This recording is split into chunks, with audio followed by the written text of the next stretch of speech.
뇌졸중 환자의 재활은 빠를수록 좋습니다. 그래서 급성기에 조기 재활을 하도록 하고요.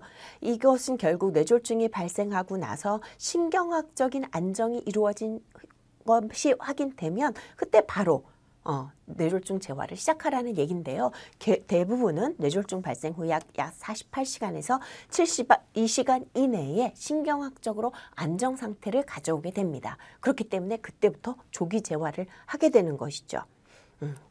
자, 이렇게 아까 말했던 것처럼 재활을 할 때는 합병증을 마비하고 여러 가지 마비로 인해 나타나는 ADL을 다시금 도와줄 수 있게 하는 것, 그리고 정서적으로 안정을 찾을 수 있게 해주는 것이 해당이 된다. 이런 내용들을 볼 수가 있겠습니다. 자, 뇌졸중 환자의 문제가 아까 운동적인 측면 또는 인지 측면 등등 해서 굉장히 복합적으로 나타나는 문제라고 했습니다. 그렇기 때문에 이 뇌졸중 환자를 재활함에 있어서는 재활의학과 의사 혼자 또는 영양사, 간호사 이렇게 각각의 힘으로만은 도저히 재활이 이루어질 수 없어요. 그래서 모든 재활이 팀 어프로치가 굉장히 중요하지만 특히나 뇌졸중 환자의 경우에는 이러한 재활 의료진들이 팀을 이루어서 팀 어프로치를 할 수밖에 없는 그러한 형태를 가져야 된다. 그 안에서 결국 전문가의 협동적인 접근이 매우 중요하고 이것이 제대로 잘 이루어져야 환자가 아주 성공적으로 재활을 이룰 수 있다라는 겁니다. 그래서 이 안에서 여러 가지 팀워크가 이루어지는데 재활 간호사는 이러한 재활팀이 원활하게 이루어지게 하는 코디네이터의 역할을 잘해야 되는 막중한 임무를 띠고 있다라는 것을 기억을 해두시기 바랍니다.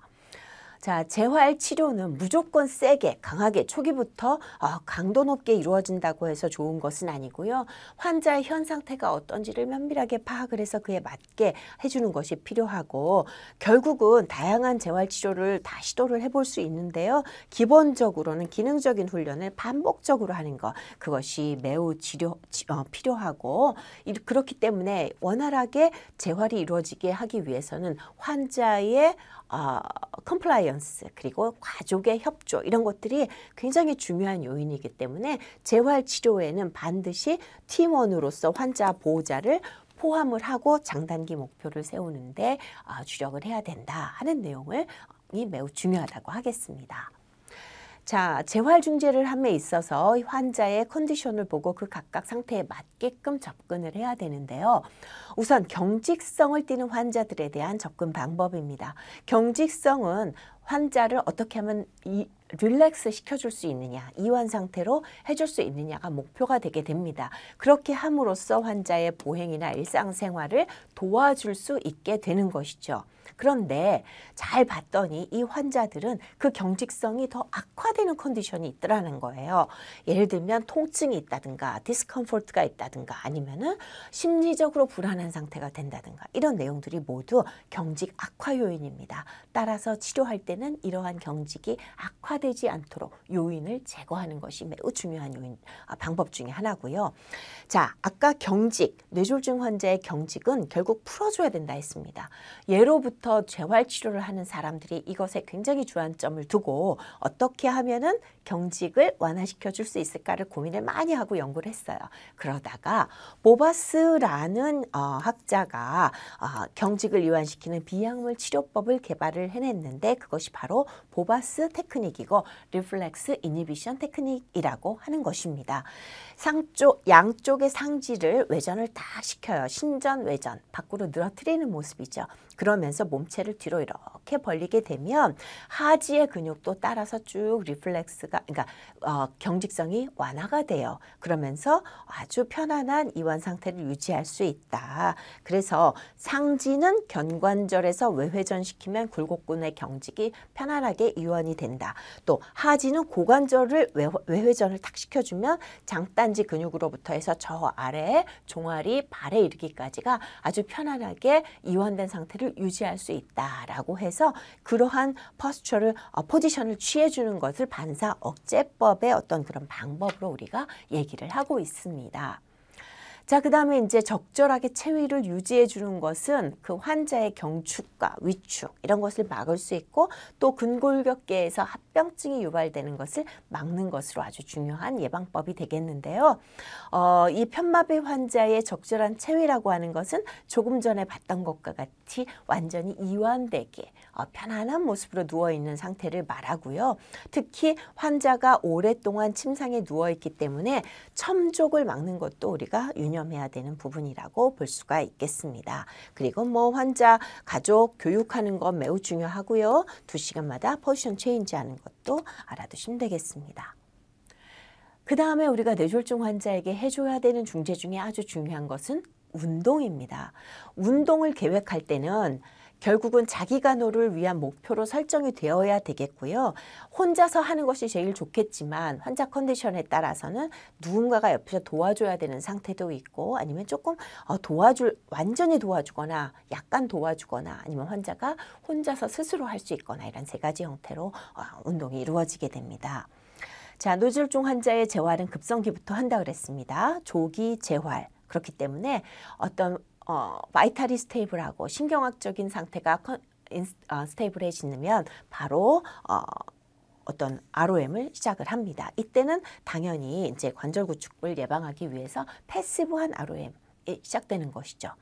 자, 그래서 이제 이렇게 운동을 하고 급성기가 지나게 되면 점차적으로 능동적 보조 또는 완전 능동 운동 이런 식으로 운동의 형태가 이제 바뀌게 되는 것이죠.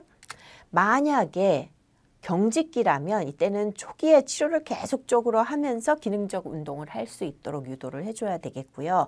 환자가 바로 눕거나 옆으로 누워서 손을 머리 위로 올린다든가 뭐 여러 가지 동작들을 할 수 있게 가르쳐 주는 것이 좋겠습니다. 또 ROM 엑서사이즈를 다양하게 모든 관절에 대해서 할 수 있게 하는 것. 또 이 환자들은 편마비 형태이기 때문에 건측, 환측이 있습니다. 그래서 건측을 이용해서 환측을 운동시키는 형태의 그런 운동을 교육시켜 주는 것이 좋겠고요. 안정성과 가동력을 증진시키는 간호를 보완을 해주는 것이 환자의 컨디션을 보다 도울 수 있는 방법이 되겠고 이때에는 어깨의 탈구, 즉 아탈구를 예방하기 위해서 어깨 보호 장치를 해주는 것이 매우 중요하다라는 것도 알아두시고요. 자, 환자는 누워 있거나 앉아 있거나 일어설 수 있거나 이런 컨디션에 변화가 있습니다. 만약에 환자가 누워있다면 누워있는 환자를 어떻게 운동을 하겠어? 라고 생각하는 게 아니고 누워있는 상태에서는 패시브하게 우리가 운동을 ROM을 시켜줄 수 있는 거예요. 그래서 누운 자세에서는 뭐 환자 스스로 어깨 운동을 할 수 있게 건축으로 환측 깍지를 껴가지고 당겨주는 운동을 한다든가 이런 식으로 운동을 시킬 수가 있겠고 또는 건축을 이용해서 몸통을 스스로 좌로 돌리고 우로 돌리는 구르기 운동도 시킬 수가 있습니다. 그 다음에 또 누워서도 엉덩이를 발바닥을 땅에 딱 붙이고 팔을 지지하면서 엉덩이를 들어 올리는 등의 운동도 할 수 있을 것이고요. 하지를 다리를 들어 올리는 운동을 건축으로 다리 밑에를 받치고 들어 올려가지고 한다든가 하는 식으로 얼마든지 도움을 준다면 이러한 누워서도 운동을 할 수 있는 방법들은 다양하게 있다라는 것을 여러분들이 알고 활용을 하셔야 될 것 같습니다. 환자 컨디션이 좋아져서 이제 앉을 수 있게 되면 좀 더 운동할 수 있는 종류가 많아지겠죠. 이렇게 되면 이제 앉아서 침상을 지지하면서 몸의 체중 균형 감각을 가져보는 운동도 시킬 수 있겠고요. 또는 이제 뭐 팔짱 끼고 몸을 막 돌리는 운동 앉아서 하는 것도 할 수 있고 또 앉아서 환자가 이렇게 침상에 앉고 보호자가 저쪽 끝에 서서 커다란 소프트볼을 서로 던지고 주고받는 운동을 하는 것도 많은 도움이 되는 이런 운동들이 다양한 운동들이 있습니다. 그래서 이러한 운동을 활용하시기 바랍니다. 자, 그 다음에는 뇌졸중 발병 후 운동의 특징을 몇 가지 보자면 건축을 이용해서 할 수 있는 운동이다. 이 건축이 있다라는 것을 100% 활용해서 환자가 스스로 운동할 수 있게 하는 것이 특징적이다 할 수 있겠고요. 그 다음에 이제 유산소 운동을 하는 것은 당연히 매우 중요하죠. 그래서 일단은 가벼운 운동부터 시작을 해서 매일매일 조금씩 규칙적으로 하는데 초기에는 일주일에 3-4번, 5번 하다가 점차적으로 그 양과 시간을 늘려가는 것이 중요하다 하는 내용입니다. 그리고 여러분들이 별로 임상에서 쓰지 않았을 것 같은 운동이긴 한데요. 건축 억제 유도성 운동이라는 것이 있습니다. 자, 일단 이 운동은 하지보다는 상지 운동에 해당이 되는데 일상생활을 하는 데 있어서 상지 기능이 매우 중요합니다. 그런데 아무리 이 팔을 활용을 하고 운동을 하시오 해도 본능적으로 건강한 팔을 먼저 사용을 하다 보니 이쪽은 자꾸만 퇴화가 되는 거예요. 근육이 위축되고 관절이 경직되고 이렇게 되다 보니까 어떻게 하면은 이 환자의 팔을 좀 쓰게 할 수 있을까, 이것을 고민을 해가지고, 자, 건강한 팔을 잠시 슬링을 통해서 좀 묶어 놓자, 고정을 해 놓으면 건강한 팔을 아픈 팔을 자꾸만 쓰려고 할 것이다.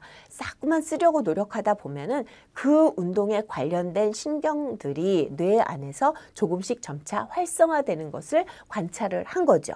그래서 이 뇌의 가소성을 근거로 해서 이러한 건축 억제 유도성 운동을 시켜봤더니 상지의 그 기능이 조금씩 좋아지는 것을 볼 수 있었다 해서 과거에 이제 외국에서는 조금 쓰이고 있는 운동이긴 한데요. 우리나라의 경우에는 이것이 여러 가지 심리적인 문제도 있고 보호자가 봤을 때 또 어떻게 볼 수 있을지 그것도 좀 문제가 되고 여러 가지 영향 요인이 있어요. 그래서 우리나라의 경우 많이 활용되는 그런 운동법은 아닌 것으로 알고 있습니다. 어쨌든 이런 운동도 있다 봐두시고요. 그 다음에 이제 감각, 지각, 인지기능 장애가 있는 환자에게 어떻게 그러면은 간호를 적용을 할 것이냐. 환자가 뭐 반맹증이 있다, 시야장애가 있다 이럴 경우에 너무 강도 높게 처음부터 재활을 시작을 하면 환자가 따라올 수가 없습니다. 그래서 서서히 점진적으로 중재를 적용하는 것이 필요하겠습니다. 반맹증이 있다, 왼쪽을 전혀 못 본다 해서 환자에게 너무 강압적으로 하지 말고요. 초기에는 보이는 쪽에 컵을 이렇게 놔줬다가 점차적으로 그 컵을 왼쪽, 안 보이는 쪽으로 움직여주면서 환자에게 당신에겐 왼쪽도 뭔가 세상이 또 있다. 그러니까 사물을 볼 때는 머리를 함께 돌려서 왼쪽으로 이렇게 보는 습관을 가져라 하는 것을 교육을 시켜줘야 되겠죠. 이런 식으로 교육을 해야 되겠고요. 또 좌우, 시야 무시가, 편측 무시가 있는 환자들을 위해서 좌우 대칭적인 그런 작업 활동 이런 것들을 함으로써 좌우 대칭에 대한 개념을 자꾸 심어줄 필요도 있습니다. 다음 언어 기능 장애가 있는 환자들의 경우에는 일단은 귀에 청력에 문제가 없는지 귀지가 있는지 이런 것들을 살펴보라고 했고요. 그리고 나면은 이제 왜 이 환자가 말을 못하는 건지 실어증의 원인을 따져봐야 되겠죠. 그리고 훈련을 할 때는 환자를 이해하면서 천천히 입을 크게 벌려서 모양을 알아보기 쉽게 하면서 시작을 해야 될 겁니다. 음식 섭취 문제가 있으면 연화장애지요. 연화장애가 있는 경우에는 반유동식부터 시작한다. 뭐 여러 가지 여러분들이 교재에 연화장애의 재활 파트가 따로 있습니다. 그 파트에서 보다 더 구체적으로 공부를 해두시고요. 그 다음에 이제 배설 문제 간호가 있을 경우에도 그 배변 습관 또는 배뇨 습관을 규칙적으로 하는 훈련을 시킴으로써 어떤 규칙적인 그 배변 습관을 통해서 이런 배설 문제를 해결하고자 하는 노력이 함께 이루어지는 것이 매우 중요합니다. 그 다음에는 셀프 케어가 잘 안 되는 환자들, 이제 우리가 재활 치료를 할 때 이런 것들을 작업 치료라든가 이런 걸 통해서 우리가 노력을 합니다. 그래서 실질적으로 뭐 작업 치료를 하면서 뭐 ADL 활동들을 수행을 한다든가 하는 거를 이제 함께 병행을 하지요. 자, 그 다음에는 이제 정서적 지지입니다. 이것은 뭐 우리가 대표적으로 우울을 꼽을 수 있는데요. 이러한 우울을 극복할 수 있도록 많은 관심을 가지고 가족 교육도 해주고 지지하는 그런 중재가 물론 필요할 겁니다.